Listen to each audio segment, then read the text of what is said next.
కూర్చోండి అందరూ.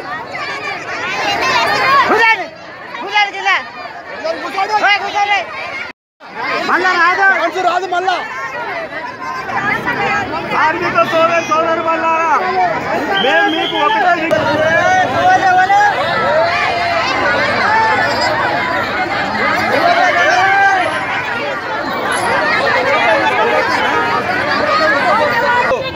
కార్మికులు కాంట్రాక్టర్ దగ్గరనే